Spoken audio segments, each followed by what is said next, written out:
So our discussion for the next hour and a half will be on enabling framework.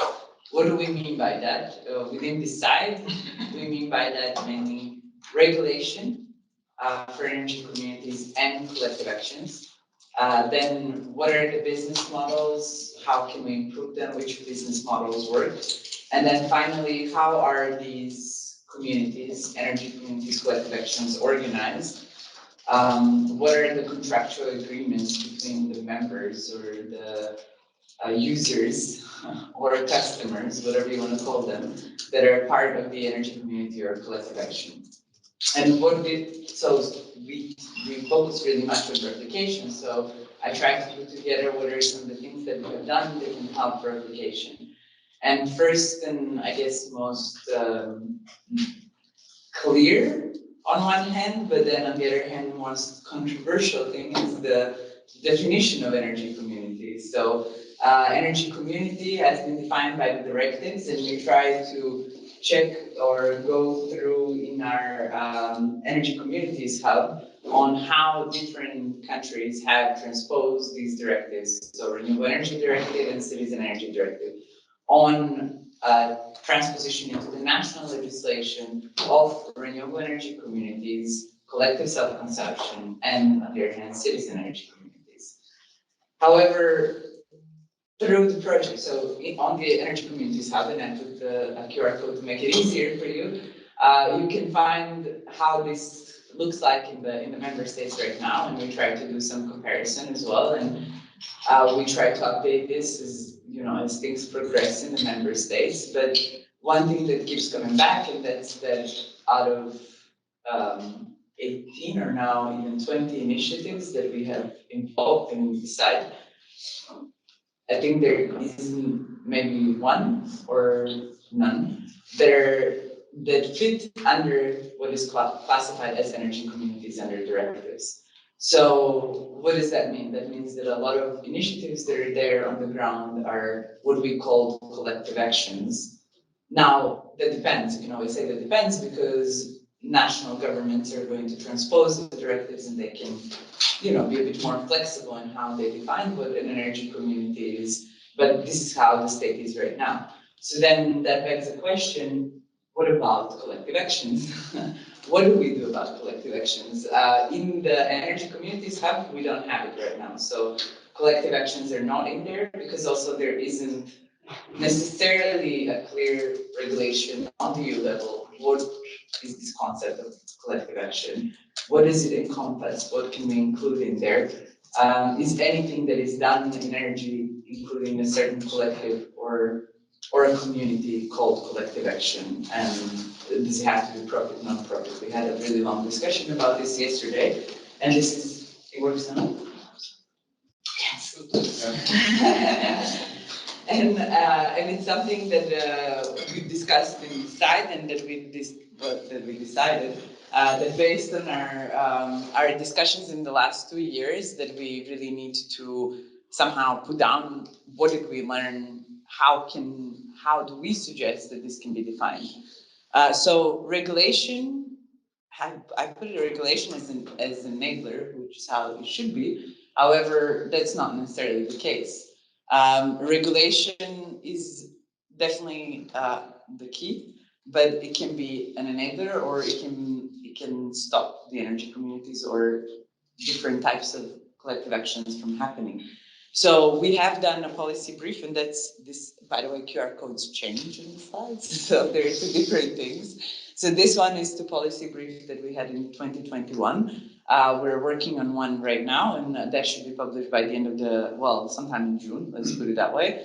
And we're also planning to, within this one, we show how regulation also has key effects on developing of the energy communities, and that's in different aspects. So obviously, subsidies are extremely important. They're defined by regulation, and if there is a subsidy, what we see is that then collective actions start popping up. There is a subsidy to use, for example, photovoltaics on roofs. People will get together to satisfy the condition that it's been defined in the regulation so that they can use this subsidy to do that as a community.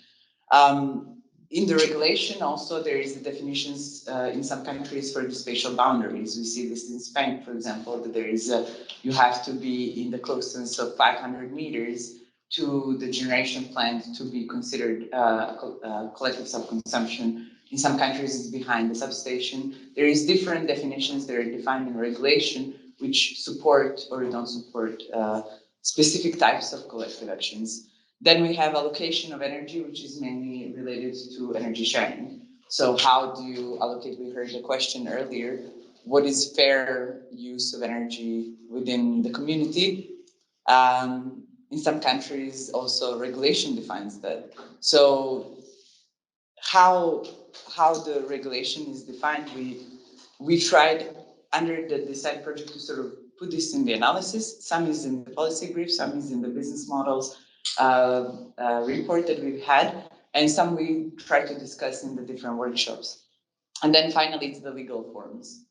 What is a legal form for an energy community, but then also for these collective actions? Is it a cooperative? Is it association? Is it a non-profit? Is it for profit? What can be done? And this really steers then what happens to the communities. Then I switched to sort of business models because within the regulation, what we also do is in Decide countries with our pilots, we have these regulatory workshops that are organized by Prospects Institute, where we try to bring together stakeholders that are relevant for that specific regulation or for that specific type of initiative, and then we discuss and we try to extract some lessons learned from that. So I think not everything that we have been discussing and that we somehow got as a lesson has come out yet. It's something that we're working on. We're planning, and I'll mention that at the very end. We're planning end of June to organize also a workshop where we can discuss the new policy brief, what we have in there, but also what we're planning, as you might know, last week Repower Europe came out with a lot of new planned and suggested changes to the governments, what they need to do, how they need to plan renewable energy implementation, how they need to simplify procedures, how they need to make them more integrated and more diverse, the energy transition, the renewable energy directive will be changing. So there is a lot of things that are going to be changing in the next 2 years, and we see that the conclusions or the lessons learned that we have from this side can somehow boil down to some recommendation from our side, which is not out yet. So it's not a lesson learned that I can share at this point. Then going to the business models, this is something that we've been working on for the past year, I want to say, and then it's something that is definitely coming together in the next year.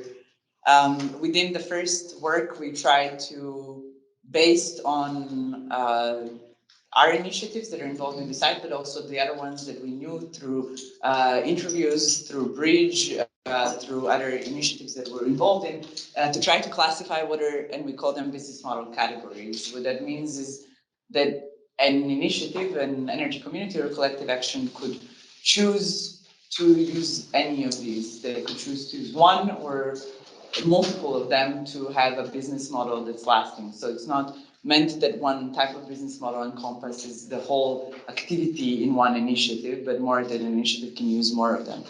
We try to classify them into 7, sort of group them, and this is something that in this business model report that, and again, there is a QR code, but you can also find it on our website, where we give a detailed analysis of each one of these business model categories, according to the sort of sections, what describes the business model, who are the members, who are the partners, what are the activities, what are the cost benefits, and so on. So this is sort of that structure of what we consider and decide as a business model, and these are the parts that we explain for the sort of existing categories of business model, and then we try to look into what are the emerging business model and where are these emerging business models mainly focused on, because you could expand the business model by expanding the key activities or the resources that you use, or for example, where your revenue stream is coming from. And what we see from the emerging business models in energy communities is that key activities are expanding. So what an energy community or collective action can do, either they go into mobility, they go into energy as a service. There is different activities that are being developed across Europe, and then also key partners. And this is related to a lot of things that we've heard today, and that's related to let's say, is it a grassroots initiative? Is it an initiative that goes and involves municipalities? Is it an initiative that goes and involves supplier? Maybe supplier is a partner, maybe is part of the community. Is it possible then it's not an energy community according to the directive? Then it's going to be something else. It's a collective action of some sort. How are these different partners working together? We saw also, for example, eCrew present this morning. That's, let's say, one way to expand the business model, so to include the supplier. We see that also with Heron, who was here. They just left, they had to go on their flight. But we see with the different initiatives that we have involved, and also the ones that are outside, that this develops. We're in the process right now of interviewing additional 30 initiatives that are outside of the side project, and we are hoping to collect all the sort of lessons learned from them on which business models they use, what worked, what didn't work, also how they did this contractually. And that comes to the next one, which is what are contractual obligations that are used within collective action or energy community, and also what is the governance. Is it democratic? Is it not? Why is this important? Because it provides sort of a basis for the further development of the energy community or collective action. It also provides for transparency, for equality, for diversity, for inclusion. You can plan this at the beginning of your initiative, and or later on we see as the initiatives develop that they find that this is extremely important. We heard this also from our power, trying to include, we heard this during the panel from most of the people, trying to include different groups that are not usually involved. We have also within Decide this podcast where we try to interview different, let's call it groups, social groups that are not usually involved in energy communities and collective actions, and understand why they would get involved in energy transition and what would be feasible for them, sort of, so that we understand how that can be translated into contractual obligations. Then, of course, depending on that or on the governance, how do you increase investment in renewables? And then finally, what's also very important, how do you replicate? And that's a question of how you define that. And we had a big discussion yesterday. We also heard that at the beginning today. Do you replicate within an energy community and you have additional business models involved, or do you replicate out and somebody else replicates what you have done in another setting with another target group with a different, let's say, specifications. So what are some of the lessons learned, let's say, for the replication of energy communities and collective actions based on all this, let's say, reports that we've had, all the discussions that we had and the reports that are coming? Regulation is the key, which is sort of obvious, yeah? It's the key to stopping and is the key to enabling energy communities and collective action. In the end, that depends how you look at it, but we hear a lot, okay, comparing regulation to the directives, and this fits, this doesn't fit, you're valid, you're not valid, and so forth. The question is also that we try to debate these 2 days, but also within our consortium, in our meetings. What's the point of energy community? What are you trying to gain with the collective action? Are you trying to increase diversity in energy sector? Are you trying to decarbonize? Are you trying to decentralize? Are you just trying to push the usual energy sector stakeholders to do better, to get more diverse, to get more involved with the citizens? Is it for social inclusion? Is it social aspects? That is, regulation has to respond to that. Regulation has to give a direction from the political view where we want to go. At this point, we know that regulation is not supporting to all actions that we see on the ground. So some of them are seen as valid, some not valid. We see now with the resilience and recovery plans that a lot of countries are putting money into if you're an energy community, then you can use these subsidies to install solar, to install wind, and so forth. What does that mean? What is that energy community? And does that mean if you have one of those things that is not valid, then you can't use these subsidies? That's very important to understand. And we think that currently in the EU legislation and in the national legislation, there is a lack of framework for collective actions. And this is something that we hope as the site consortium to sort of respond to. We believe that energy communities and collective actions can use different business model categories to diversify their operation, and that this should help them last and let's say be more successful, so to say, or last longer, get more benefits that they can use later on for the community development. That, as I mentioned, that we see that the business models are mainly emerging in the aspects of additional activities and in the aspects of additional partners. That's mainly within the research projects and the initiatives that are involved in the research projects.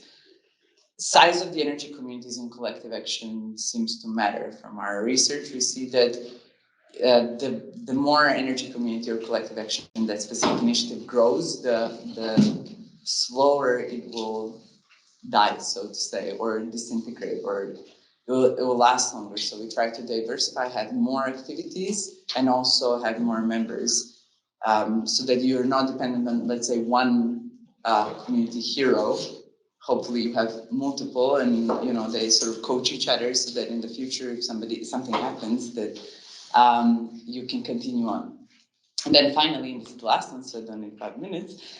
There are questions. Yeah, energy communities and collective actions should take inclusiveness and diversity in consideration in the beginning, through contractual agreements, through the definition of what that specific initiative is.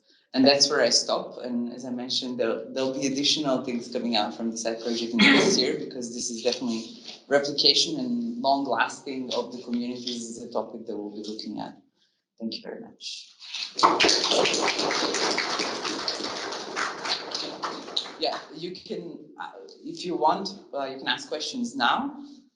We can maybe go through a few questions if you have them. If not, we can continue with the panel, and then also during the panel we'll have time for the discussions. So then maybe we can discuss with everybody else here, as you wish.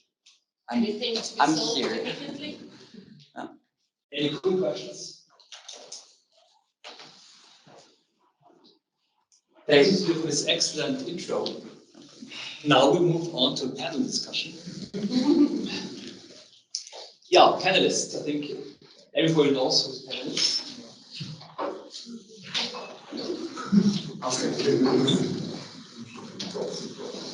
I was a large panel this time. Oh, yes. It's like this morning. Yeah.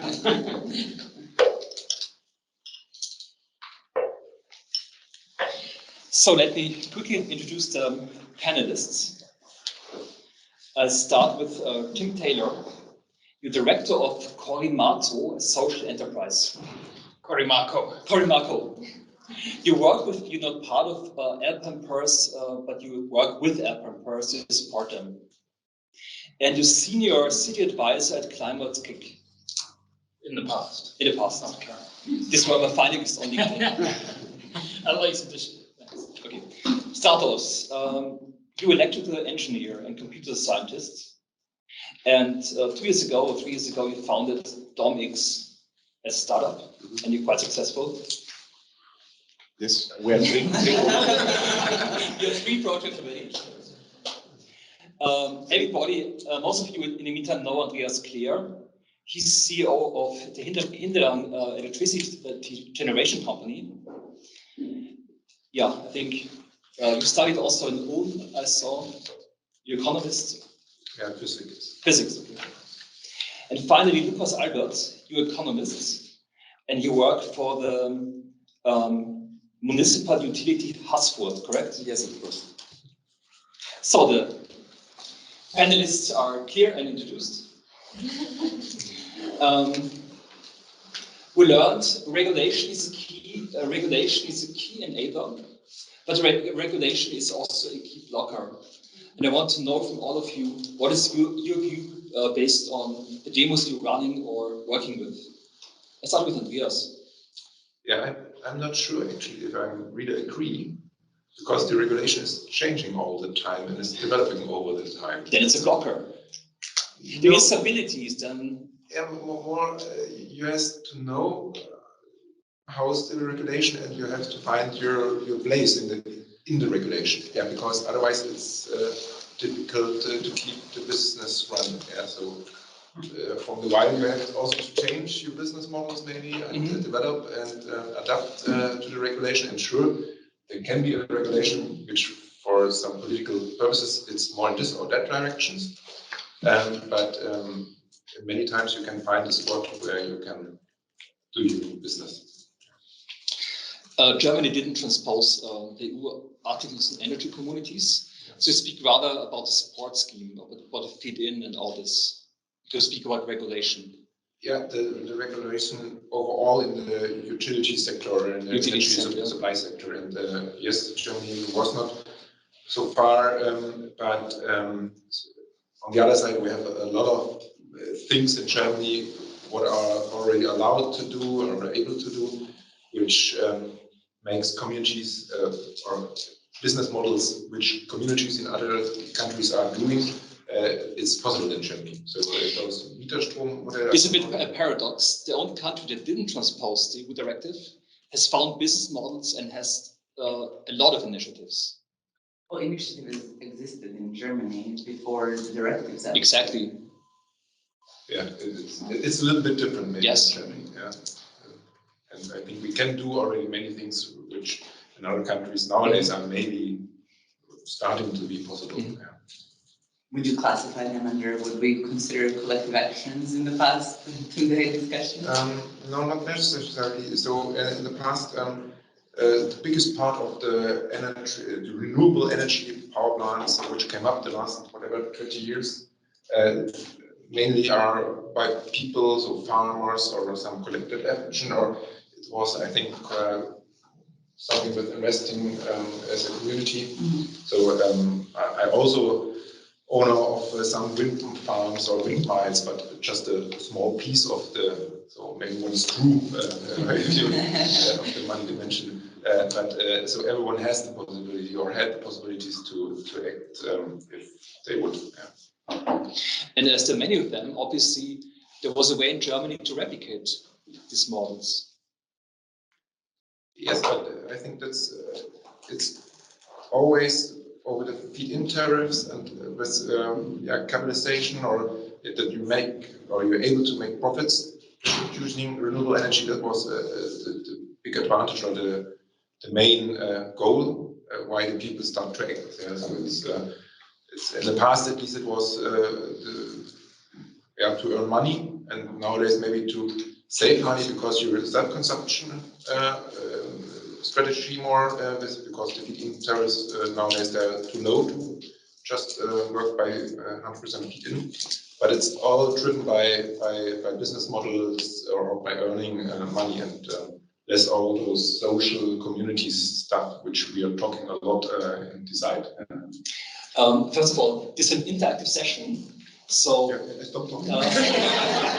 As you offered already, I want to give some comments. So, just I don't think these investment models, these crowdfunding models are collective action. It's passivity. It's great that it exists, but it's not collective action. Citizens are not becoming active participants in the energy system. But if they fund together, this is a collective funding scheme. Yeah, it's a collective funding, but it's an action. All these share companies are collectively funded by thousands or millions of investors, of shareholders. Yeah, but it's not maybe you have to look on it that way.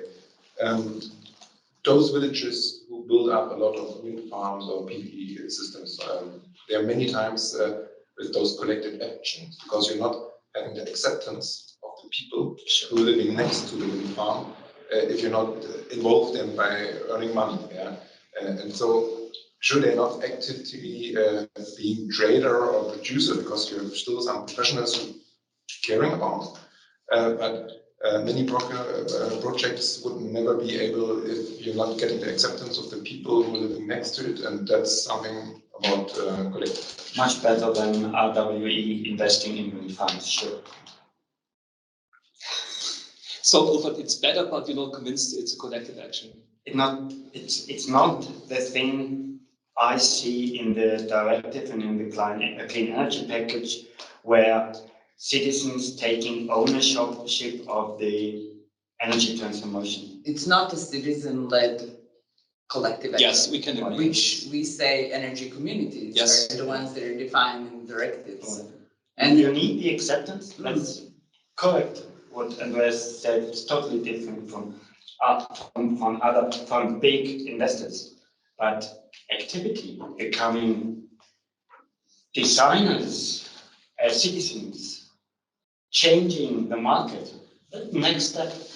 Yes, it is a next step, but in the energy transition, there is space for both. Sure. There is space for citizen-led energy communities or citizen-led collective actions, if you want to call them that. But there is also space for those where citizens participate, but they don't necessarily have to lead. They don't necessarily have to be in the same street. It's still a collective action because it includes a collective of people. Even the Catholic Church is doing the collective. Yes, of course, it's not an energy action. It's a collective religious action, but it's, yeah. And I think it's already a huge step when you decide to join an energy community or a collective action, because till then the only thing that you were doing is paying your monthly bill. To somebody. Yes, to someone that you don't even know. No. Then I continue with you, Stratos. What is your take on this? This is a Oh, that's a question. Martin. Actually, I think it's a question when we are talking about this kind of crowd investment schemes, that what's the governance model it's connected to, whether it's a purely financial investment, where you get some return in form of dividend or cheap electricity, or it's an actual involvement in terms of collective decision making and probably using the money in ways that contribute to sustainability and contribute to other social goals, not just paying individual dividends.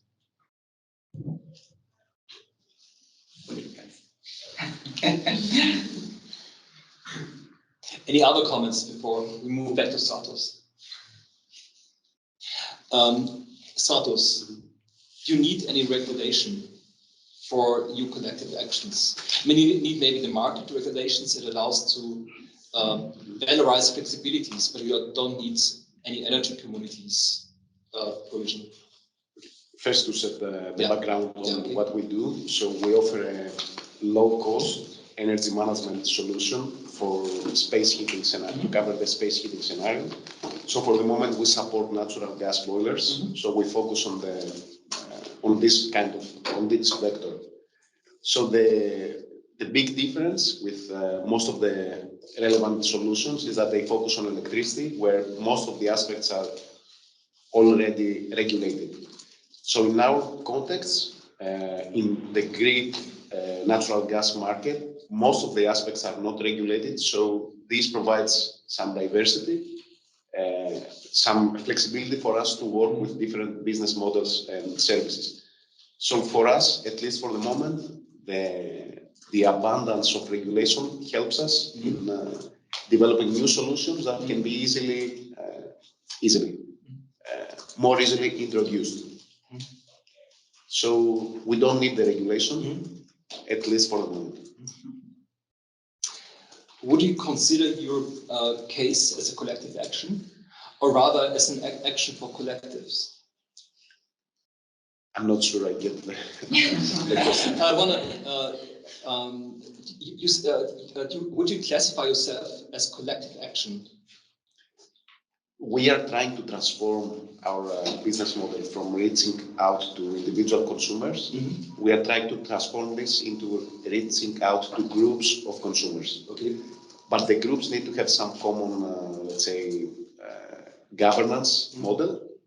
And the way to approach this is the first way that we try to approach this is that we approach municipalities because they have a lot of citizens under their umbrella.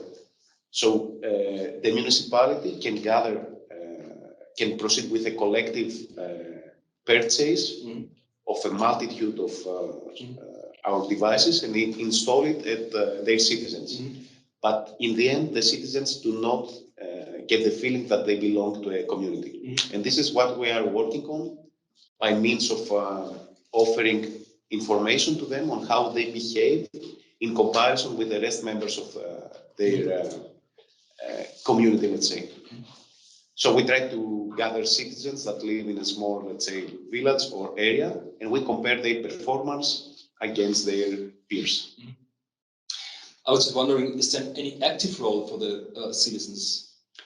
Or is it just an offer you're making to them? I would say that the most active part is that for the first time, they gain access to how they consume energy, and they can adapt this so they can improve the energy efficiency of their device by tuning the operation through the smartphone application. So for the first moment, they get information and they are able to manage their consumption. So this is the most active part, I think.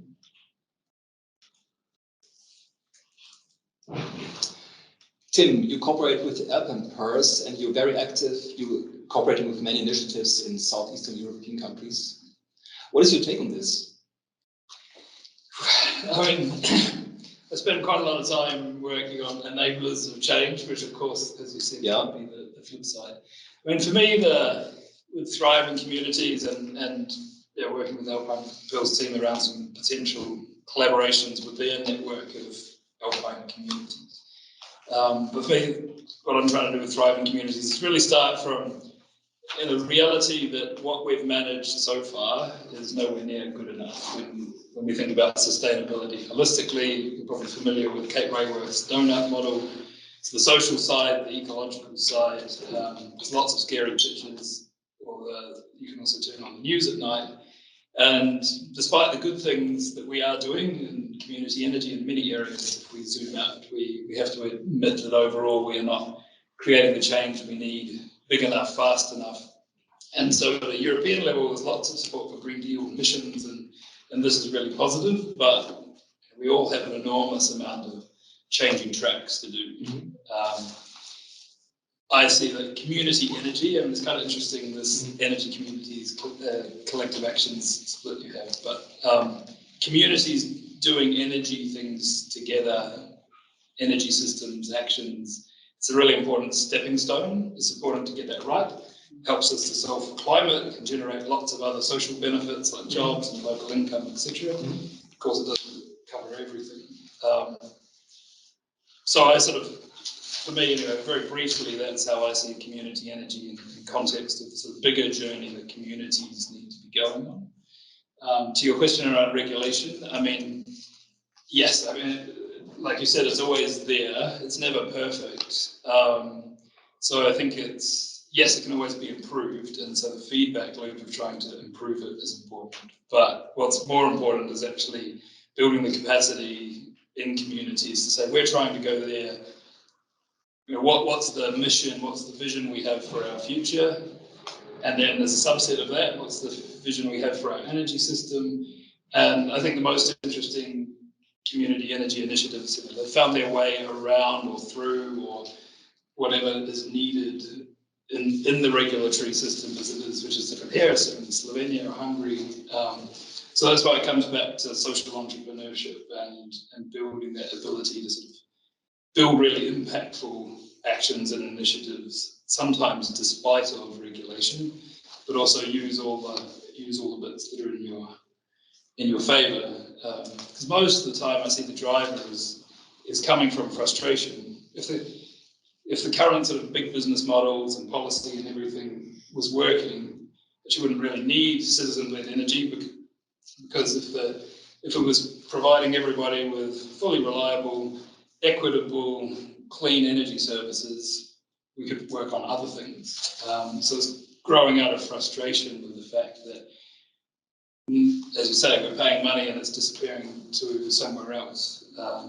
How come our energy providers are still using coal or nuclear or whatever? We could do better.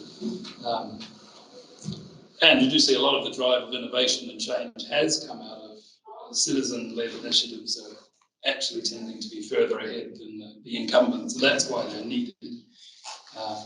But yeah, so I see it as sort of a social entrepreneurship challenge first and foremost, I guess. Can I ask a question?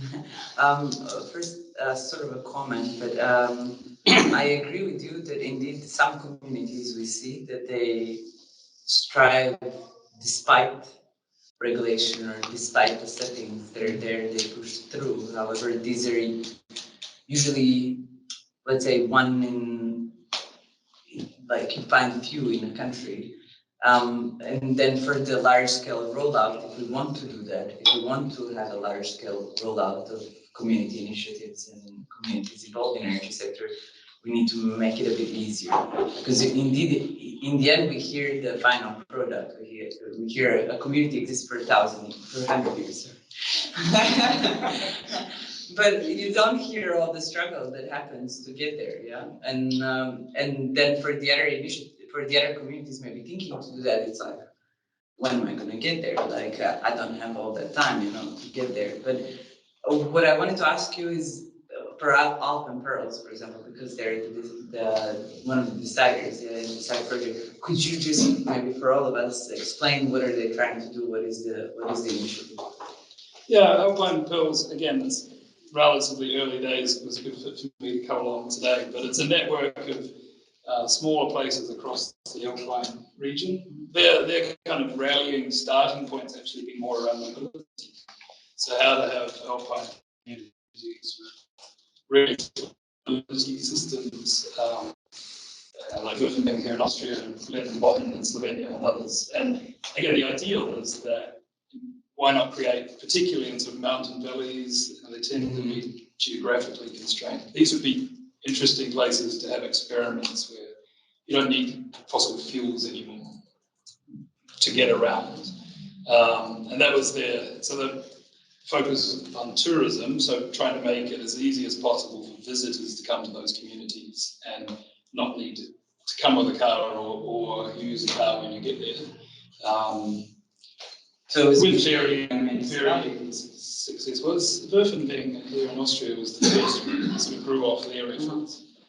But then again, when you look at their example, they've done some really cool stuff, but I think sort of really low impact mobility is still only about 10% of trips in the area. And they acknowledged, we really focused on tourists, but we didn't actually provide a new mobility service that could meet all the needs of our community.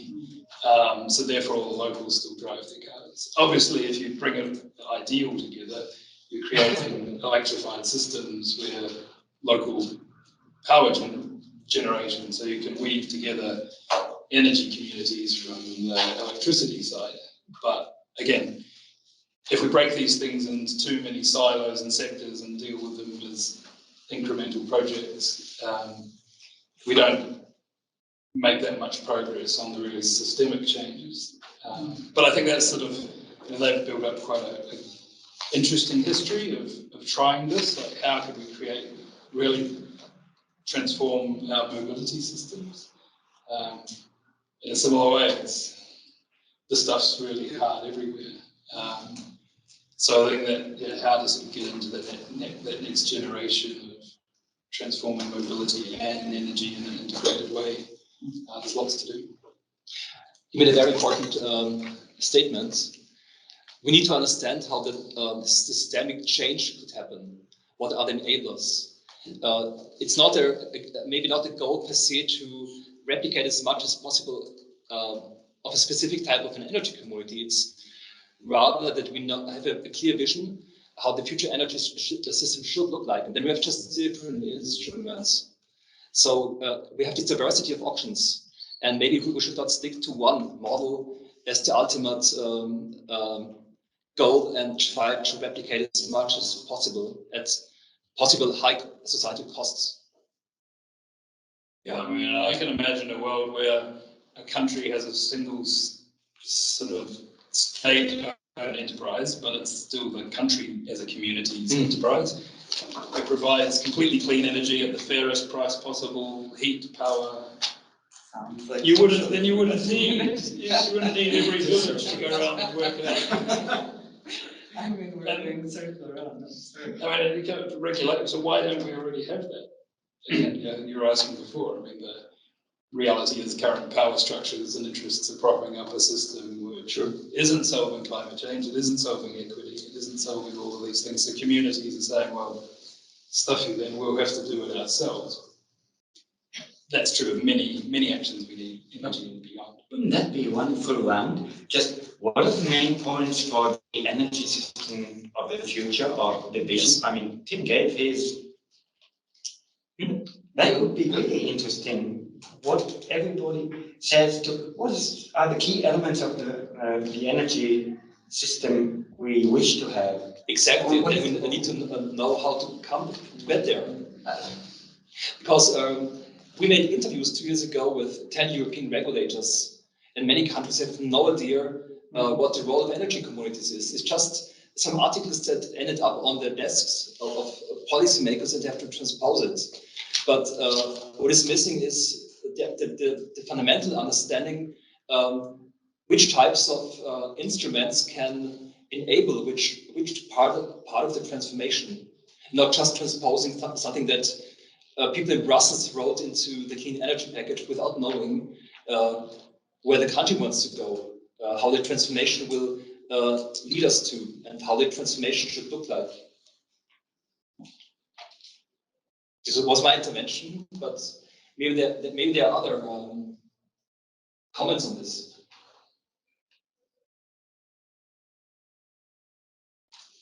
Yeah. Andreas, you're driving the right direction, I think. Getting this comment makes me very happy. Maybe Lucas should comment a bit. Yeah. If I'm a bit provocative, as I'm always, I would say, do I really want to replicate all that? Because if I take it to the end, and we end up with an overall system consisting of only energy communities in the sense of the directives, would that work?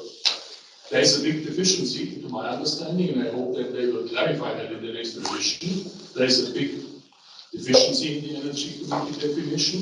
They don't take responsibility for the overall system. They don't have to take it. Today, every utility has to take responsibility. Every grid operator has to take responsibility, their share for the overall system. So, I mean, Lucas can comment on that. We are enjoying projects where we then at least build regional energy and energy flexibility marketplaces where the energy communities can exchange if they are short of energy or they have excess flexibility or so. At least you have to completely reorganize the market system. Otherwise, if you live with all these nicely replicated energy communities, you will end up in a disaster. So that we need the next step at least, and in some of our projects, Lucas, you can explain it, we are trying to do that. You talk about the FIBE project, right? FIBE yes, of course. Lucas. So thanks for the question. In my opinion, as Andreas said before, it's not the perfect situation that Germany don't make a national law out of this. But I think it's important what is the aim for the utility who offer an energy community, what is the aim for the customer, for the participants within the energy community, and in which direction do we want to go. So in Hassfeld from Stadtwerk, we think we want clean, green energy within our grid. So we try to balance the consumption and the production into one bilateral group, that we don't need much energy from outside or don't give much energy to outside, which we produce regional in renewable energy. So I think the important is what do we want, and then make a solution who fits not for everybody, but for the majority of the user of energy communities. And maybe one thing that Ludwig asked or commented on, and that's a question of do you think from your work, from your experience, that there is a, let's say, optimal community energy initiative form that should be supported, let's say, by regulation, or is there multiple ones that work, or what is your thinking there?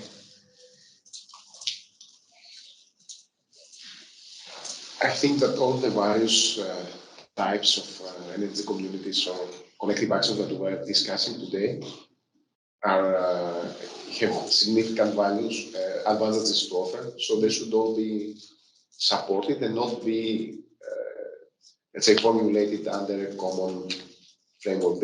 I don't think that there is a need to keep a universal structure for all of them.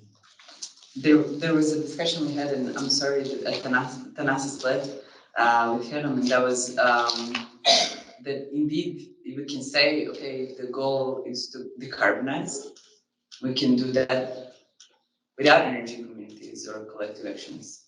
It would be, with this current system, very simple and easy, but that's not the goal. The goal is not only to decarbonize, at least for what European Union says now, or European Commission, it's to decentralize, diversify, to create more inclusive energy transition, and that's why we have these sort of forms. But then in the end, I agree with you in that concept that let's have different forms and let's give them support to all and see what, because not everything works everywhere. But then in the end, what Thanasis said, yeah, but in the end they compete in a way for the grid. They compete for the capacity that exists there. So if there is, let's say, a limited capacity in the grid and there is a big private investor or an energy community or collective action going for it, or different collective actions, which one then should be supported?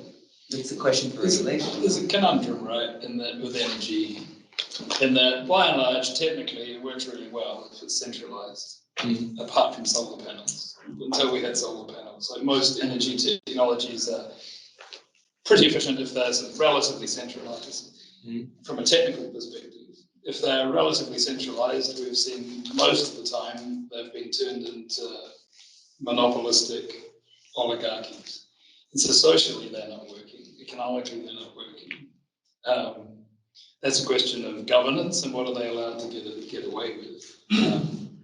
And I mean, I come from New Zealand originally and worked there and in the UK, and you know, this sort of neoliberal trend to try and commodify energy. I mean, I always wonder this, like, how come as a whole communities we have allowed energy to become a commodity and become, you know, we tried to make it a market, and it should be a private sector service, public sector should get out of it, particularly in that sort of Anglo-Saxon approach. We don't do that with sewage, like that's just, I mean, pay the municipality, they'll take it away. You know, but energy is a fundamental to living a good life. Energy services are fundamental. So why? Otherwise, it's pretty simple. We should use as little energy as possible. We should provide it as cleanly as we possibly can and as cheaply as we possibly can. And we just need to build a system that does that. Unfortunately, most of the systems we have at the moment are failing to do that, and that's why, quite rightly, communities are, as you say, in some places saying, well, we have to come up with a better option. But yes, totally, if you carry that through to its sort of full extent, is the sort of much less centralised the end game. I don't think any of the EU stuff actually solves for that, because it's not yet honest enough about, you know, what actually has to change to get to a clean, just energy system. But then, again, I think the communities that want to do better, it's a really critical area to get to work on. Because it's also technically relatively easy, so all the skills around business models and collaboration and things that you also have to apply to public space and buildings and water and everything in the community. If you can work out how to do that around the solar panels, then you can actually build from that to do other stuff that's technically actually If there were not these human beings who every now and then have new ideas, special interests, try to integrate some body or something else, then it would be technically easy. Yeah, I'm not sure actually, because so there are so many jobs to be done that it really works proper and not just if the sun is shining. Yeah. And so if it's a community or not, or even compared to us both, we are owned by 300 people in the valley. Hassford is owned by the public hand of the municipalities. And so we're both not energy communities by the directive, but normally we're both making a good job in this part. And I don't know, in Germany, 600 others comparable with the same business model, operating the grid, producing energy, selling energy. And sure, we can split it in more small structures, because sure, the renewable future is decentralized, and so the monopolistic, centralized, whatever France or so, it's probably not the perfect system, but on the other side, for our customers, maybe it's still stable, but at least it's not the cheapest way, therefore that we are just small units. Yeah. In our valley, compared to our neighbors, it's around 2 cents. What the people in our valley have to pay more because we are existing. Yeah, because our infrastructure is small and it's expensive. You have to have too many people for 2 less kilowatt hours. And so if you're splitting the system smaller, it's probably not at least getting cheaper, and maybe because it's somehow complex, maybe it's also not getting more stable. Yeah, if the communities are getting smaller. That's correct. I think in Haskell we have the same problem. We have a lot of renewable energies which cost a lot of money, and not the big amount of customers. We have about 8,500 customers. So we have as well a little bit higher price for the electricity as a big company. And I'm not completely right with you that we don't split it in smaller groups, because I think if the group isn't so big, the citizens are much more interested in to participate in the energy market. And I think this should be also aimed to bring the awareness for the energy transition to every household, to every single participant and inhabitant. So this could be reached with smaller groups, about 10, 15, 20, 25 participants, which can share and distribute locally produced energy. And if we see the whole grid, then much inhabitants say, oh no, I'm not interested in the rest should do it. I think they should do it, and I'm out.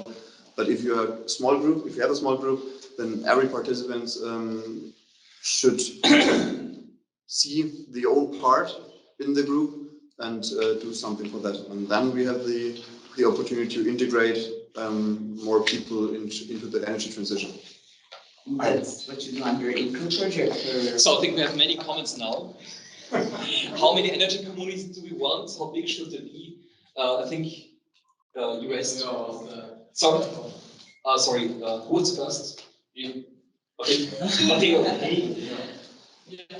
So, given all this conversation about the future vision we have, and also given there are initiatives at different stages, I would be interested in hearing your view on what the role you see in the deployment of new business model, adapting and changing of new initiatives being set up today, but also other players in Finland adapting because the way we all need to meet certain targets in the future. So how you see the difference for systemic approach between new initiatives starting today, but also the one existing in the market to change and adapt. I think this is a question to the entire panel. Let's move. Whoever kills them. Yes. I think it applies more to Andreas.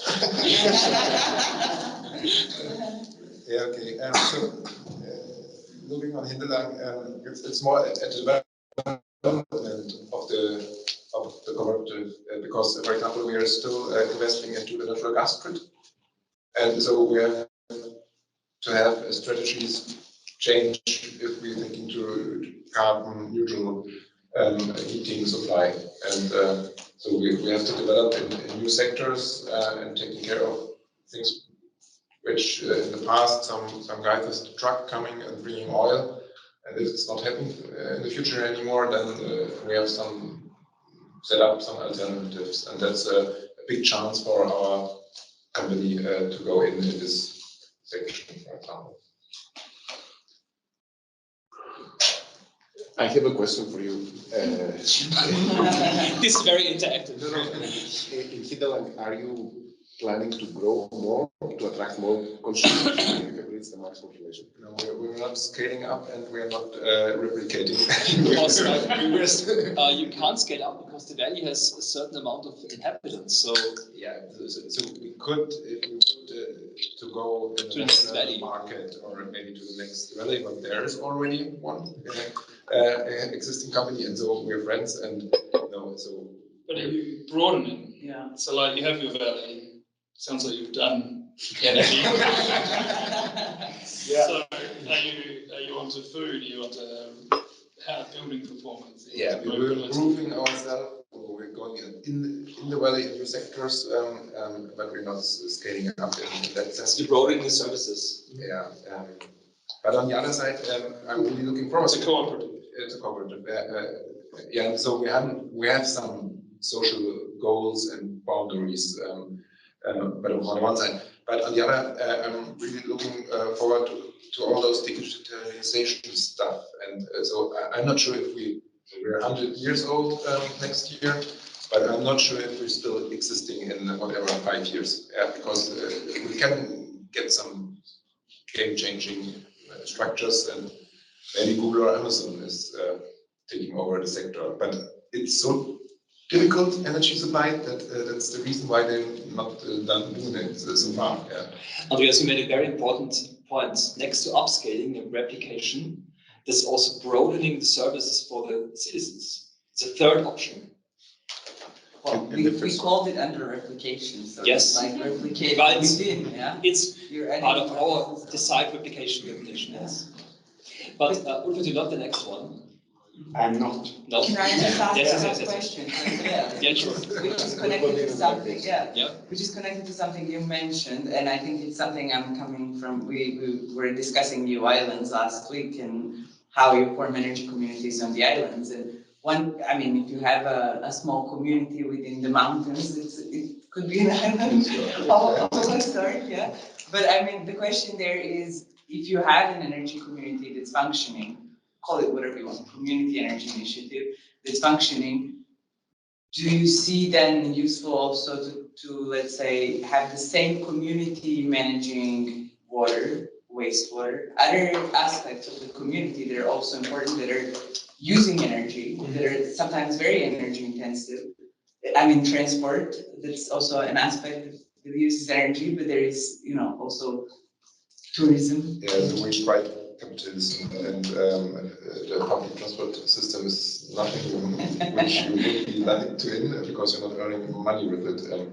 It's an important job, and the same with wastewater. So we are happy that we're in the electricity market and not so far in the natural gas market right now. and that we don't have all those other things like public swimming, public transport, and all those things. Yeah, so I'm not looking forward to take over. The community can those make those two jobs. Johannes, I think you're waiting this long time. Thank you very much. I was very interested. Thank you. I was very interested before, Lucas, what you said, that on the one hand, it would be good to create sort of smaller communities because they will become more active. It seems to me that this sounds like the smaller the communities are, as you mentioned, 20, 25 households or members, for example, then the more they are interested to learn to fish. So, which means they will become sustainable to a certain degree. Mm-hmm. And on the other hand, we have larger communities, maybe areas where obviously we have a lot of folks, a lot of people who are not interested in learning to fish, they just want to have the daily fish, where we actually need someone who manages the fishing, who takes charge of creating the community system, the service, the governance behind all these services, so to speak. And it sounds to me that on the one hand we have people who are eager to learn to fish, and we also obviously have people who are not interested in learning but just want to get it delivered. So both seems to be necessary. Mm-hmm. And in that sense, I found your explanation actually very valuable. Thank you. Just one addition to that comment, maybe, and you guys can comment on that, and that's a question then of scalability, because what I mentioned also in the slides and what we noticed is that, let's say, the business model becomes better as the community becomes bigger because of scalability, because also what Andreas mentioned, if you want to install, I don't know, heat pumps and you have 10 houses or you have 50 houses, it's going to be cheaper per house if you have 50 houses than for 10. Maybe they won't be as involved, but in the end, it's also how much you're paying for it. So I feel like there has to be somehow balance. It's something that, I don't know, you have experience with or have noticed in the communities you're working with. I think that you need to start with a critical mass of front runners, like people that are really interested to improve, to be engaged and improve. But you definitely need the followers later to expand the initiative. Otherwise, you won't be able to survive. And this is, I think, the first step before reaching the replicants. First, you need to make sure that you will survive. And therefore, you have to have enough money in your pocket. So you have to earn something with what you do.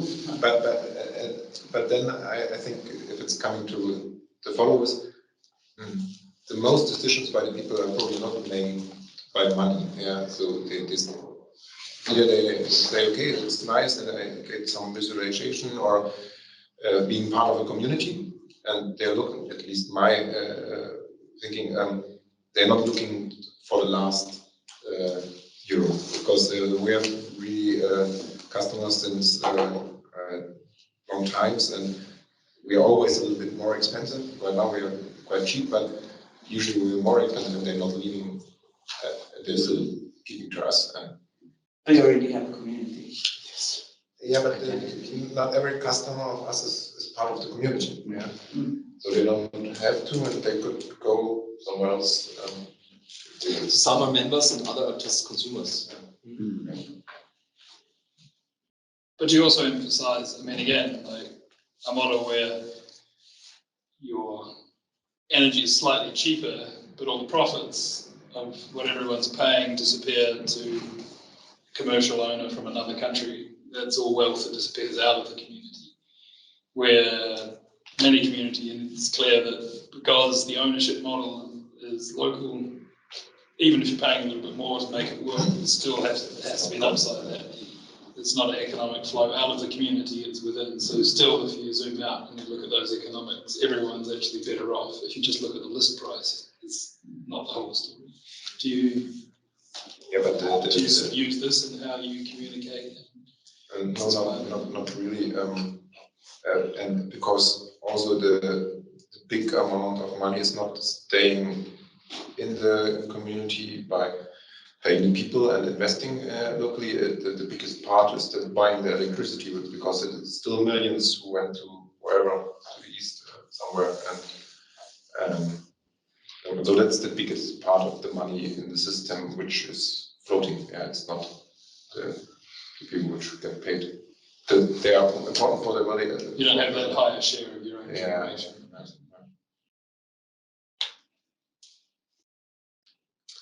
Did I stop you earlier? No. You didn't get the question. No.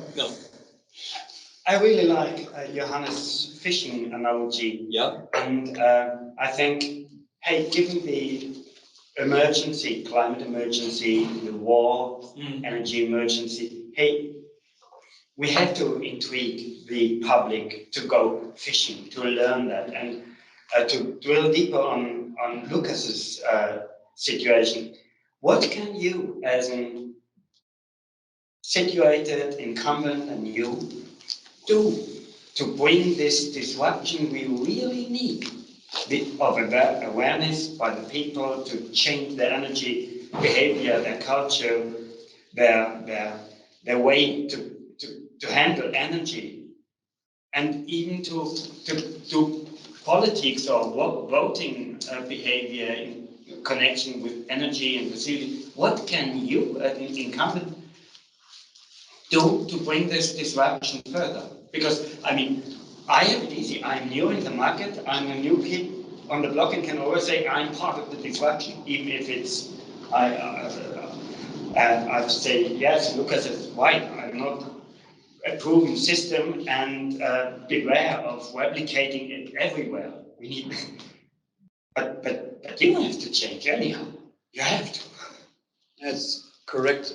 What we do, share the experience, share the outcome of the pilots, of the research projects.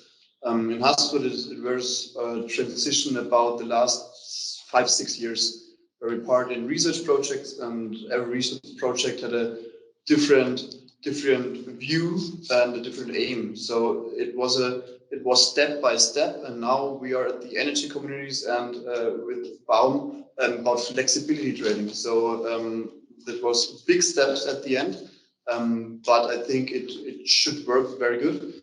But you have to integrate the municipality. You have to share the experience. You share the outcomes. Make workshops. Be there for the customer. It's one of the biggest amount in my job as a project manager for the eco project, to help the contact to nearly every participant. We have about 100 participants who are registered. We have about 250 participants or interested participants in the first view, and you have to help contact to nearly everybody. But it's also, as Andreas said, it depends on the money which you have for. So in this amount, it can be done very long. Capacity is over. So we need additional capacity. This costs a lot of new money. So we should also see how we can get revenues to get this in. But I think, to your question, I think the personal contact is most important to the participants, and then there we have the advantage that our grids aren't so big. So actually we can handle it. But if we replicate it, or how we can call it, then it gets very difficult. But it's still a real big infrastructure change what is to be done the next 20 years. And social innovation. And social innovation. Mainly also social innovation. integration, and I think that's the main, at least for me, it's the main part as being more or less such a community already, where the real and maybe new energy communities are come up, because we have some money, we can invest in a power project, and we try. But for example, for PV systems at the fields, I don't have the acceptance in our valley. They say that's too beautiful. We like the climate, but not PV systems. And so we have to integrate the people more to get the acceptance for the projects. And also, if I done whatever a couple of projects, then we are running out of money. So I need the money of the people. Then I have to involve them, because that's such a big challenge which we have that we need millions for electric cars, for heat pumps and everything. So everyone has to invest. The people in the private sphere as well, but also we need the private money in the public investing infrastructure. And therefore, I'm sure the energy communities or the collective actions and investing has to be a part of. I mean, that is one of the goals, sort of energy communities or collective actions from the European level, is mobilizing private investment And access. to, yeah, but I mean, towards energy transition. But maybe going to Andreas' last question that he has there, and that's for the stakeholders for replication or important partners. We have two more raised hands here. Yes, Ludwig. Okay. Well, but maybe that was also your question, who are the real important partners? Again, I do believe that the overall system has to be a system of systems. So formerly it was a system of technical systems. Nowadays it may be a system of energy communities. But to be honest, I do believe that not every single energy community should go alone. What they need is more like umbrella organizations. And in a sense, Ulfert, that's what you are doing in Austria, because your model that you want to implement, which I 100% would support, doesn't work in Austria.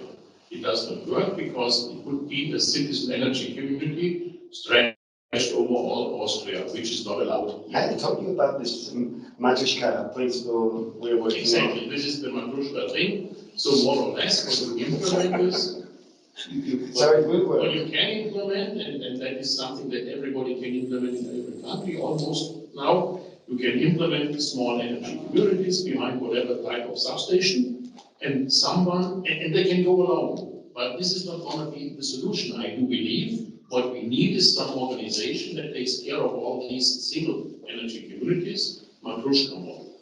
So more or less, your model.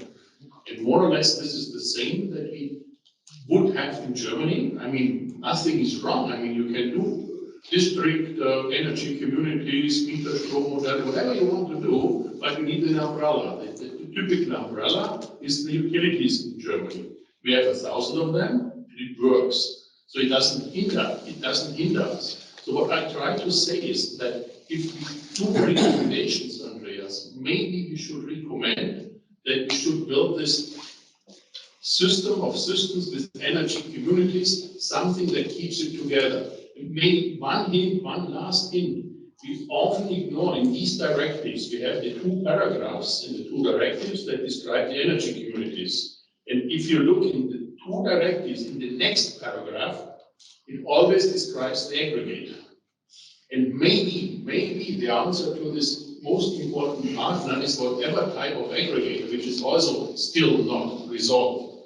But maybe the aggregator is then this umbrella organization that allows us to build a system of systems. That could be a direction of thinking. One comment on this, there's one country in Europe that thinks in this direction, it's Ireland. And the idea is that the citizen energy community is the umbrella with many renewable energy communities embedded.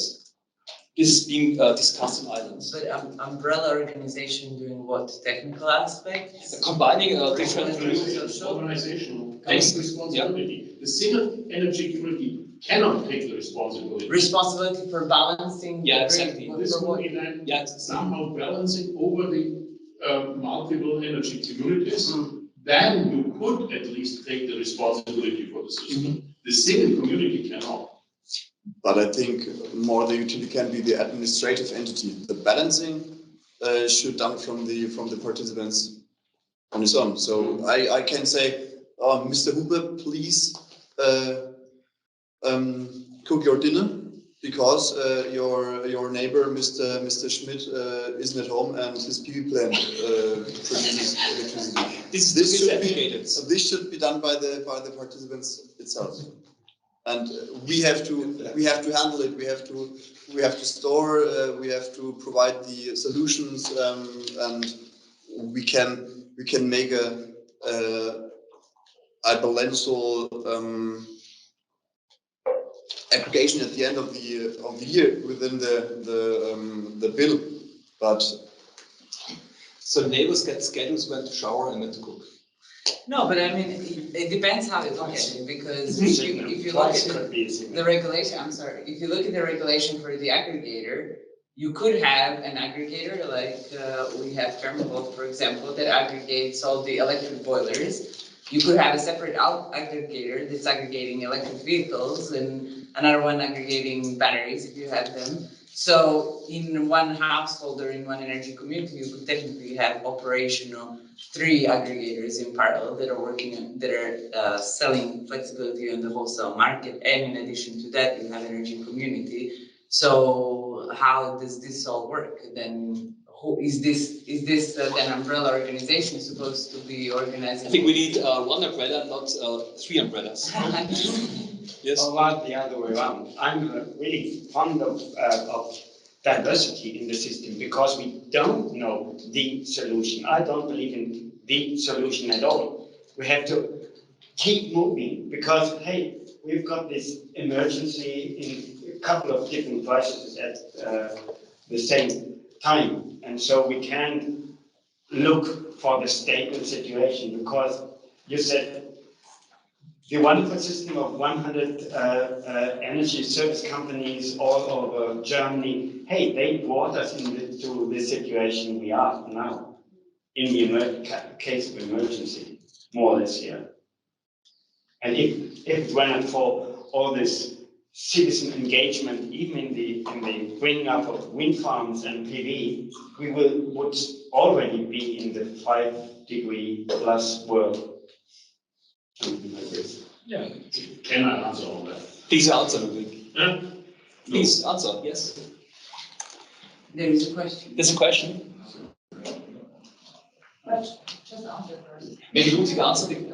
I mean, we have to sit over here. I mean, I'm 100% with you that we have to change something. And I'm 100% with you that we cannot put it to a new age where everything is interchanged. Okay, it's very valuable what we are doing, what you are doing, we are on our way. The reason why I'm being a bit provocative is, if we really want every European country, every European regulation to implement a favorable framework for what we want to do, then we have to explain them that if they put the framework up and everybody follows the framework, the system will be still stable, affordable, and exactly what the people want, namely fish.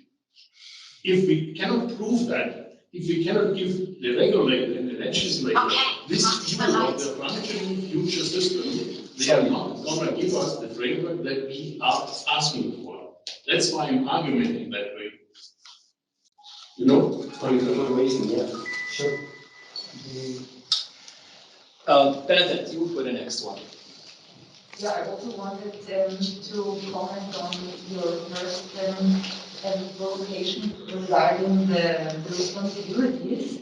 I think it's a difficult thing because on the one hand, of course, it would be the logic that everyone takes responsibility for what he or she is doing and for energy communities.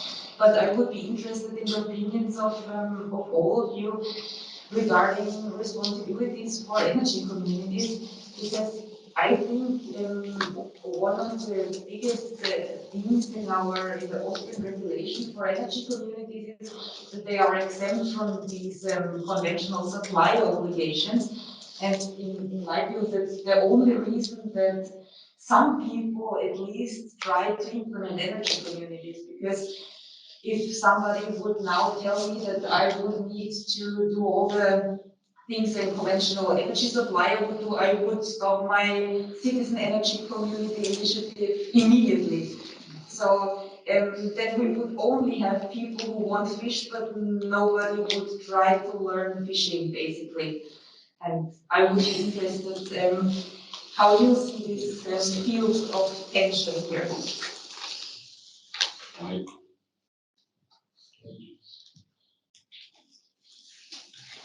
This was a question. Yeah, I don't know, but at least if you're in charge of keeping the system stable and that all jobs to be done which are necessary, yeah, that's not a lot of fun. Yeah, so I'm sure every community would never be able to get in this status to work.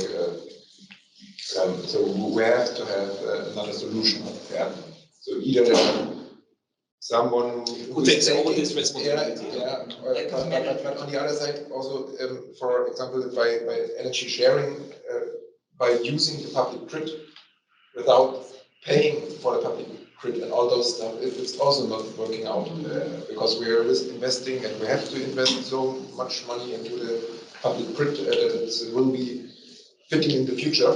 Yeah, then they have to pay it as well for it. Yeah, and even more they have to pay if we have some communities which are most of the time they handle the stuff by their own, by producing and consumption, and just in a few hours in the night when no sun is shining, then they need, then it's getting quite expensive. And we had in the beginning of the year some hours where the megawatt hour was 80,000 euros. Yeah, and if I wouldn't buy the electricity in advance or be able to produce it, then I would have to buy it at the market. Yeah, and then no community could pay 80,000 euros in 1 hour. Yeah, and so it's somehow a little bit complicated.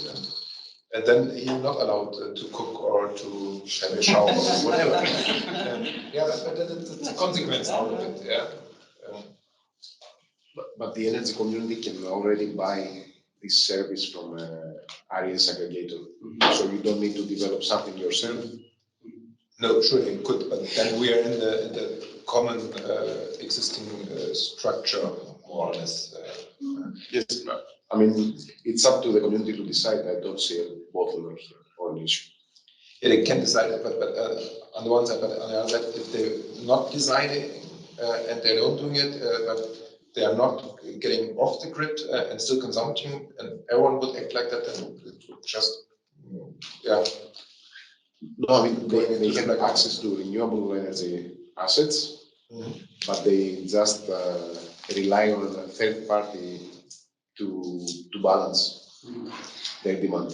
Taking energy service from somebody else. In some countries, we see that, I think in Spain or Portugal, also they have this, like an energy community manager. Portugal. Yeah. There's almost no business case for energy communities, and now they should buy something. So this kills, even more kills the business case at the moment. If you need to buy services. I mean, it doesn't necessarily, because you're buying services as a group instead of buying services as an individual. I think we're a bit confused in the moment on the definition of energy community. In Austria, energy community is defined as such, and this technical barrier system has no business case we now detect. But hey, what our power did from the beginning was something like a community and relying on market partners who do the balancing and everything. So it is a business model. When we have a couple of thousand customers, as long as we have less, we have to have such things like at the moment with the luckily skyrocketed prices. I'll go out on a limb a little bit, and I think to me the least interesting, least important, let's say, side of community energy is the energy bit. It's what? Is the energy part. I'm sure you're all right. I mean, yes, in terms of the systems view, But for me, the why bother is not that communities completely doing all their own energy systems everywhere is going to solve the energy system. I go back to, it's a way for communities to get together and start overcoming our current failures. Not everything can be solved completely from the bottom up, but it's pretty clear that our current governance and government systems aren't meeting the challenge, or we'd be on track with the climate, biodiversity, equality, or the outcomes we all want as human beings, now that we understand the pressures we're putting on the world. If it was all on track, we'd be fine. It's clear we're very much not. So again, for me, I think it's about communities getting together and saying, we have to do much better. There are many things we have to do much better on, but getting into energy initiatives is a good place to start. It's not going to solve everything, but again, it's part of that process of radical change that we need to nurture and create. But then again, so to your, like, through building up cooperative models over time, changing your municipal models. Again, lots of communities in these parts have municipal energy companies that can have a lot of assets, etc., etc. But again, they haven't done, I mean, Murraybor down the road, close to home for me. I mean, I sort of asked this, I mean, Austria is 20 kilometres away and has been doing biomass energy systems for ages. So there's no technical or economic constraint to having done it as a municipally controlled energy company. And it's still running on gas in 2022. And they've fired the director and they're subsidising the citizens because it's got very expensive. But there was no technical barrier. And that even if you look at that as a community energy asset,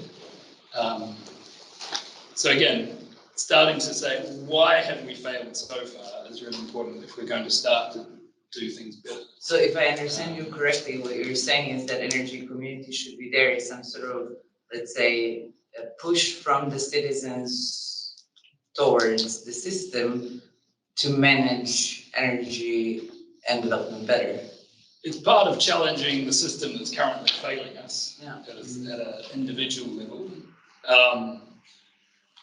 And again, it's a part of where I see the best community energy initiatives. And I don't think again, to me, the community energy initiatives have been happening for a long time before there were energy communities, as I understand it. So I think, as you said before, there's a subset. But the best ones are sort of trying to get ahead and essentially drag the incumbent system in a different direction.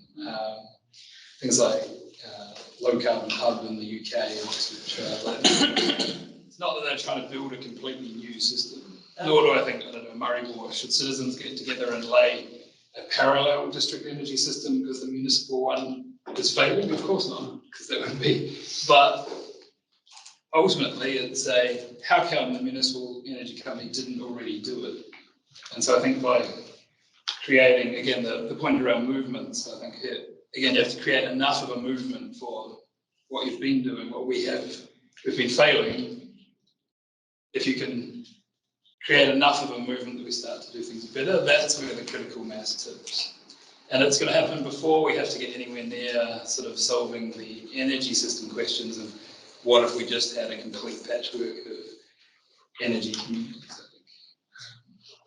Within the project, we wanted to see, as I mentioned earlier, how our energy communities and collective actions are organized in different countries. And in the project, we say collective actions are a bigger set, and energy communities is somehow a subset of this. And we saw Ireland from other research is a great place that has all these community initiatives. It's something that's there for some time, and let's see how this works.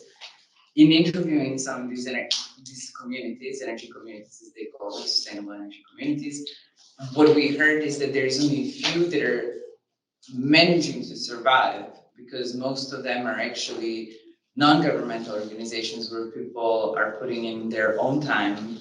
There's few people that really care for this, they want to do this, they're putting in their own time, their own knowledge, whatever, to try to do something and to work with the community. And what we heard, okay, this is great. They're doing great work. They're working with the community. They're building capacity of the community. They're working with them. In some cases, the community, for example, gets an energy plan. However, they can get funding through projects to do an energy plan. However, they don't necessarily have the capacity because a lot of people are not from the energy sector. They don't have capacity to review that energy plan and say if it's good or not. So they get it from a consulting company. Community adopts it as something they need to do, but then they run into a problem. Because the moment you need to do an energy project, a solar, a wind, or something, there's procedures that are really long, that are really complex, that they don't have the right knowledge to prepare material needed to apply for that project. So then we see that the most successful ones are the ones where in those groups of really active individuals, you have somebody that has worked in the energy sector before, now retired, and then they know how the system works. And then they know how to apply for a project and get that project.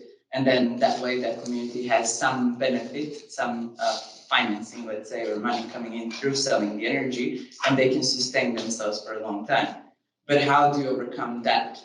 Either through regulation or business model that the people who are not retirees from the energy sector can still do and help community, become part of the energy sector and somehow survive. Well, I think the question is even bigger, is we're chronically underinvesting in the people capacity to create the change we need. And municipalities and the public sector is full of people whose job is not actually to create the change we need, it's to do other stuff.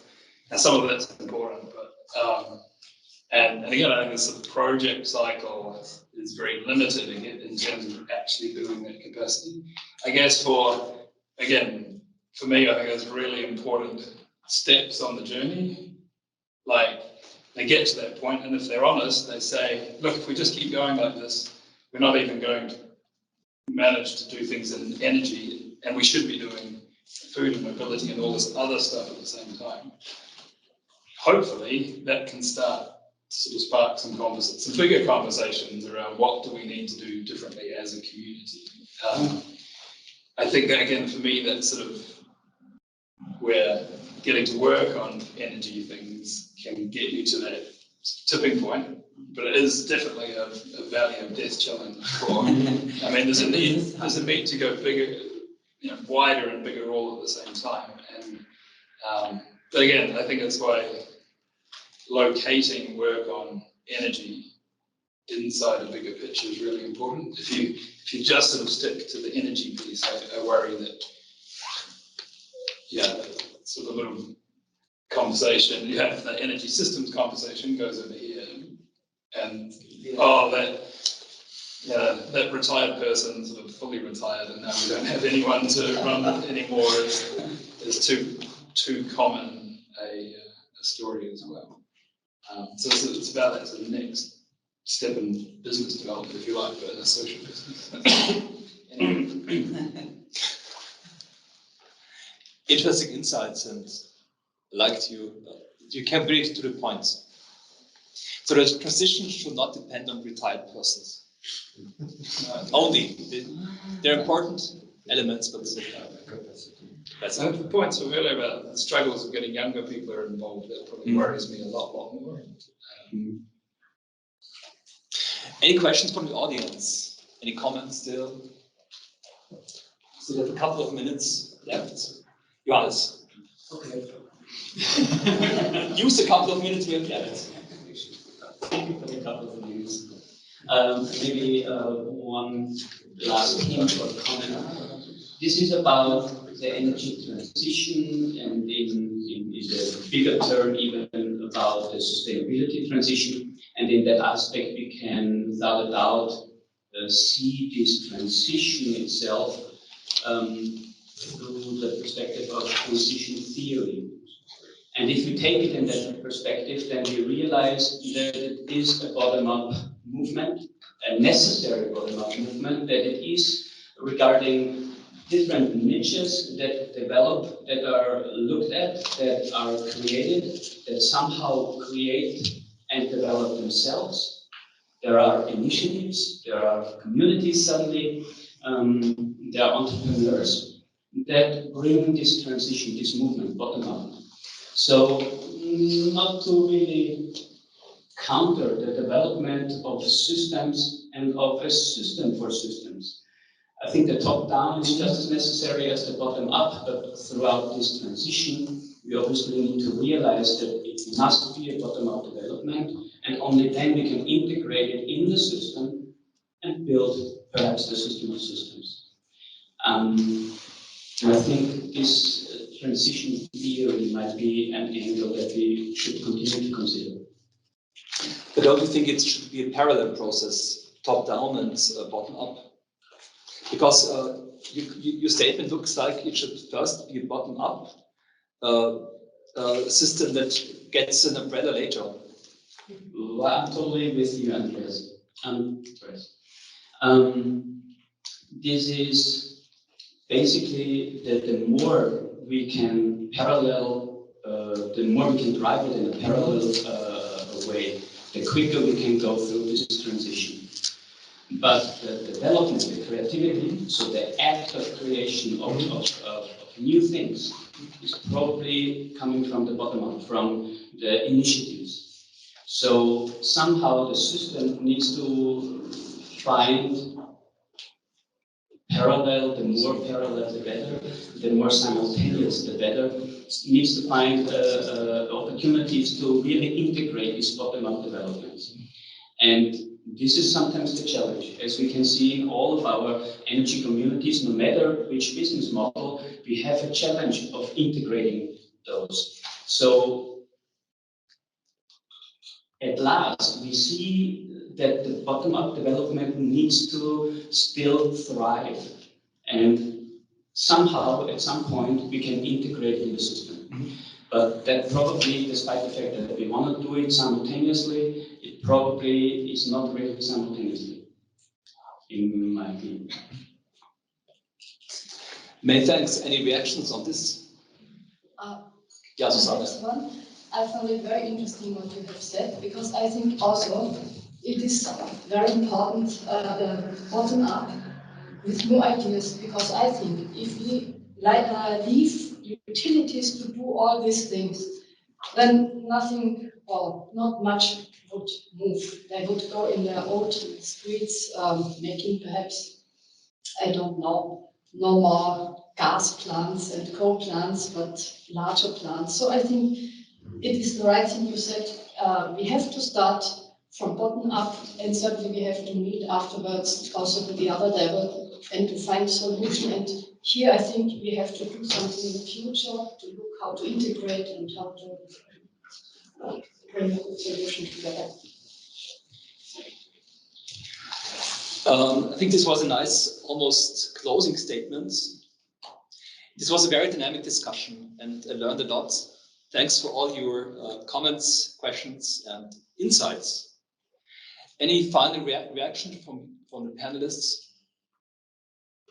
No. It was a long day, and I think we really achieved a lot. We really achieved a lot also in this discussion, in this panel discussion, and many thanks. Hand over to you, Lucia. Thank you.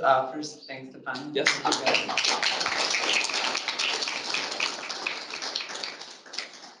I think I just have a few slides just to let you know how we in Decide are trying to tackle all of this that we have heard. Not for sure, we're not going to manage to tackle all of it, yeah.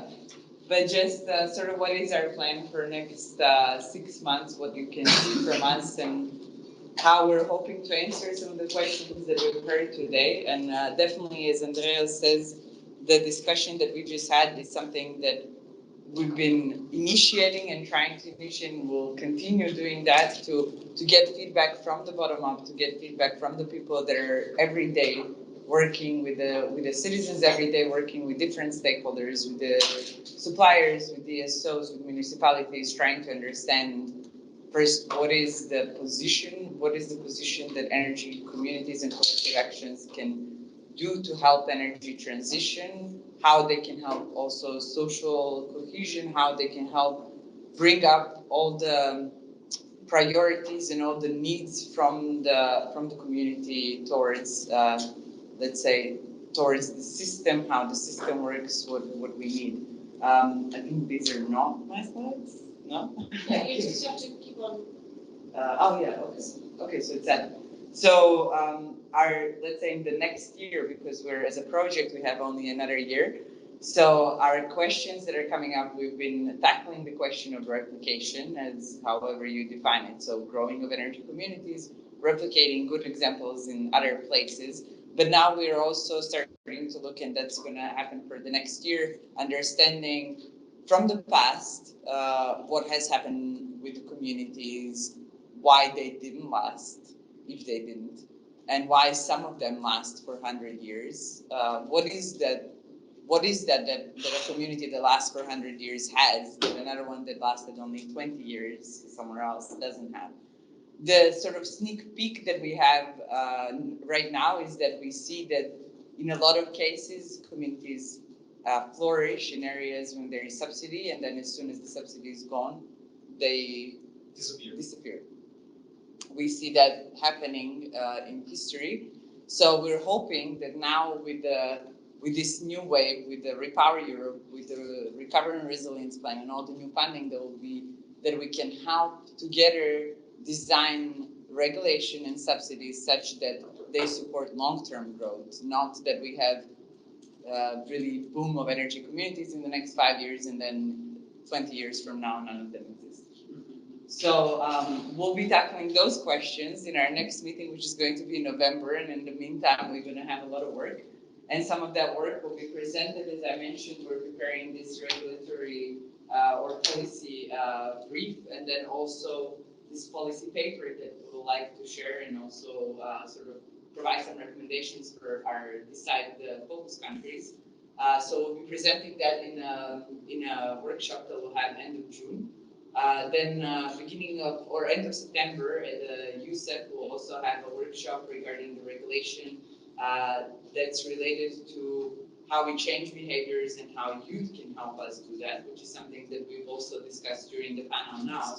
How can we get youth involved? How they can help change behaviors, and then how can we feed what we learned from that back to the regulation on the national level, but also on the European level. And then finally, as I mentioned, the discussion that we're doing now with all the initiatives across Europe and understanding the different business models and organizational structures, we hope to have some at least initial summary and sort of lessons learned and everything in November during our next meeting. And I think that's everything. One thing that I wanted to share with you, and that's that we've learned within this site in the last 2 years that what happens a lot in European projects is that you have these reports, some of them I mentioned today, that are presented in meetings like this, that are shared with communities and with European projects, and then they're the only ones that read it. So what we're testing with the social cedar, which is what you have here, is that within this site we're trying to see if we can use platforms like social cedar to have ambassadors that will spread the message out. We've heard from Erika today that in Croatia, for example, a lot of discussion is happening on Facebook. A lot of discussion is happening on LinkedIn. There is different social platforms where people gather information. If we want energy communities to flourish, if we want people to get more informed, we need to get to those people that are usually not involved. And that's what we're trying to do with this. Yes. So like one quick question. You mentioned earlier that you've got like a knowledge hub. Yes. What happens to that after 1 more year? Yeah. Buy it. So the idea is this is something that we've been discussing. We had this workshop with the other 9 European projects on what are the tools that are publicly available that European projects develop. Most of these projects are research projects. We develop tools, different tools, like the group tool. There is the knowledge hub. There is different energy communities, repositories, and so forth. And what happens there is that usually when the project is over, maybe it lasts for another 2 years or so, and then nobody updates it. It's still there, but nobody updates it. And if you have a knowledge hub, and now we feed information into it from all the partners that we know and so forth. However, if you don't update it for a year, it can be useful to somebody, but it's already becoming a bit obsolete. So then the question is, what is the point of the tools developed under European projects, and how we make sure that those tools keep going? For example, in our case, we might have a project that also is working, which is also working in energy communities, and we might convince partners in that project that we take over that specific tool. However, that's not sustainable going from the project to project. So we're hoping that European Commission has started this energy communities repository. Only recently was launched end of April. I don't think it got anywhere yet because it just started. But the idea there is that there'll be a European level repository of initiatives that exist on the EU level, and hopefully they'll also integrate in there some of the links to these different knowledge hubs, these different centers where things are integrated. In the end, if you want it to last, it has to be either from the European Commission, from the national or local governments. But that's something that we've also been discussing. Who should be there to support energy communities or collective actions? Because it's not a project I decide. We can research what's needed and we can come out with the recommendations, but we don't stay forever. So also private companies are not necessarily somebody that people trust unless they have a specific interest. So if you want to reach to everybody and be sort of unbiased, it has to be either academic institutions, municipalities, depends who's trusted in different regions. And that's something that we discussed actually yesterday, that within the side project we collected, because we work with different countries, we collected some information here and there on who people trust. And we're looking into a way to put that together so that we have some sort of publication, because we see that that's very different from the region to region in Europe. But short answer is, once the project is over, it stays for another year or two, and then nobody updates it. But it's still there. You can still find information. There's story of European population. That's everything. These are just the partners of this site, and we would like to thank you. I will give Andreas maybe the closing word, as they have been, UNM Research has been the host of this event. Andreas, please. Yeah. Andreas and Claudia, because we yes, co-organized this. Thank you, by the way. Thank you, also.